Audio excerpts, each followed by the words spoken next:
Hi hello అండి. Welcome to my channel. నేను మీ రమ. అందరూ ఎలా ఉన్నారండి? బాగున్నారండి? మేమైతే బాగున్నామండి. మీ ప్రాంతాల్లో మీ ఏరియాల్లో వర్షాలైతే ఎలా ఉన్నాయో మాకైతే తెలియదండి. మాకైతే పర్వాలేదండి. అప్పుడప్పుడు పడుతూ మబ్బులు వేస్తూ కొద్దిగా రిలీఫ్ అయితే ఇస్తుందండి. అప్పుడప్పుడు అయితే ఆరుదలైతే పెడుతుంది. కొన్ని ఏరియాల్లో కొన్ని ప్రాంతాల్లో ఈ వర్షాల కారణంగా చాలా గ్రామాలు చాలా ఊర్లు కూడా మునిగిపోయాయని అయితే తెలుస్తుంది కదండి. కానీ ప్రజలు అక్కడ చాలా ఇబ్బందులు పడుతూ ఉంటారండి. వర్షం రాకపోతే రాలేదని బాధ, వచ్చిన తర్వాత ఇలాంటి ప్రమాదాలకి గురవ్వాల్సిందే అండి. మాకైతే విశాఖ జిల్లాలో అంత పెద్ద వర్షాలు ఏం లేవండి. మామూలుగా అయితే కురుస్తున్నాయి. మబ్బులు మాత్రం అలా పట్టే ఉంటున్నాయి. ఎండ చూసి అయితే చాలా రోజులైందండి. కానీ ఈ పనులన్నీ తప్పవు కదండి. అలా ఉంచుకోలేం కదా. బట్టల ప్రాబ్లం ఎక్కువగా ఉంటుందండి వర్షాకాలం అయితేని. ప్రతి వాళ్ళు కూడా ఈ ప్రాబ్లం అయితే ఫేస్ చేయవలసిందే.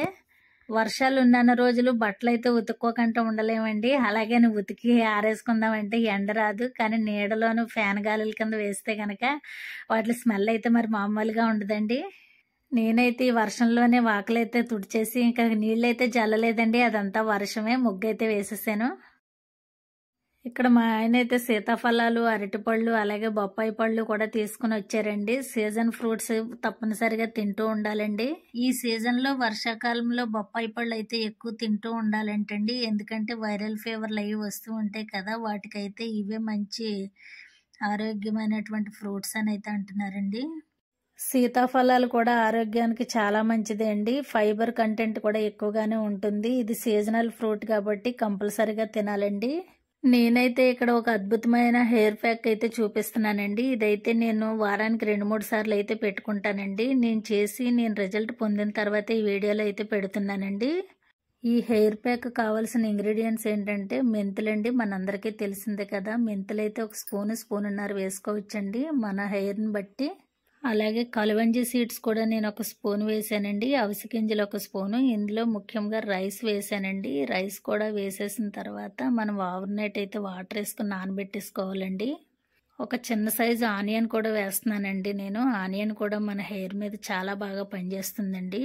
అలాగే రేఖమందారం అంటారు కదండి, రెక్కమందారు, అవి అయితే నేను అప్పుడే కోసుకొచ్చానండి. అవైతే ఒక 4-5 పువ్వులు అయితే వేసుకోవచ్చండి. అలాగే 2-3 ఆకులు కూడా వేసాను.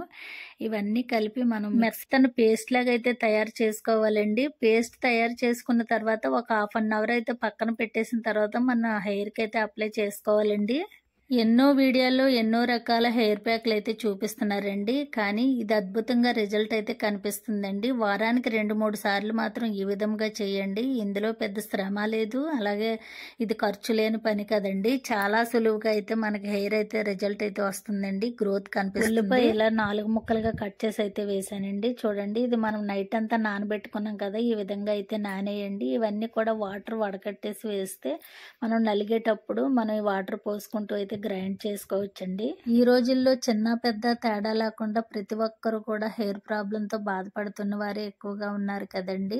ఎన్నో వీడియోల్లో అనేక రకాల హెయిర్ ప్యాక్లు అయితే చూపిస్తున్నారండి. ప్రతిదీ కూడా ట్రై చేస్తున్నాము. రిజల్ట్ రాకపోయేసరికి విసుకుపోతున్నాం కదండి. ఇదైతే మీరు ఒకసారి ట్రై చేయండి. ఎందుకంటే వారానికి 2-3 రోజులు మీరు ఇలా ట్రై చేయడం వల్ల ఖచ్చితంగా రిజల్ట్ అయితే కనిపిస్తుందండి. మనం ఇందులో వాడిన పదార్థాలన్నీ కూడా చాలా తక్కువ ఖర్చుతో కూడుకున్నవే కదండి. సింపుల్గా ఈజీగా ఇలాంటి హెయిర్ ప్యాక్ అయితే ట్రై చేసి మీరు కూడా రిజల్ట్ పొందుతారని అయితే ఆశిస్తున్నానండి. హెయిర్ గురించి ఎవరేది చెప్తారా అని చూస్తూ ఎవరు ఏది చెప్తే అది వేసేసుకోవడమే కాదండి, మన ఆహారపు అలవాట్లు కూడా చాలా వరకు మార్చుకోవాలి. అలాగే రోజంతా కూడా వాటర్ తాగుతూ ఉండాలండి. చూడండి ఫ్రెండ్స్, మెత్తన పేస్ట్ లాగా అయితే తయారు చేసుకున్న తర్వాత మనం ఒక్కొక్క పాయ తీసుకుని స్కాల్ప్కి బాగా అంటుకునేటట్టుగా అయితే వేసుకోవాలండి. ఇది తల మీద వేసుకున్నప్పుడు మన ఇష్టం అండి. 1-2 గంటలైనా ఉంచుకోవచ్చు. ఏం ప్రాబ్లం లేదండి. మీ వీలుని బట్టి అయితే దీనిని ఉంచుకోవచ్చు. ఈ రోజు మా టిఫిన్ వచ్చేసి దోశలండి. ఈ దోశల్లోకి చట్నీ అయితే నువ్వుల పప్పు చట్నీ అయితే చేశానండి నేను. చాలా టేస్ట్గా ఉందండి. చాలా బాగుంది. మీరు కూడా ట్రై చేయండి. ఓకే అండి, వీడియో అయితే నచ్చిందని అనుకుంటున్నానండి. నచ్చితే కనుక లైక్ చేసి సబ్స్క్రైబ్ చేసుకోండి. అలాగే నా ఛానల్ కూడా సపోర్ట్ చేయండి. మరొక మంచి వీడియోతో మళ్ళీ కలుస్తానండి. బాయ్ అండి.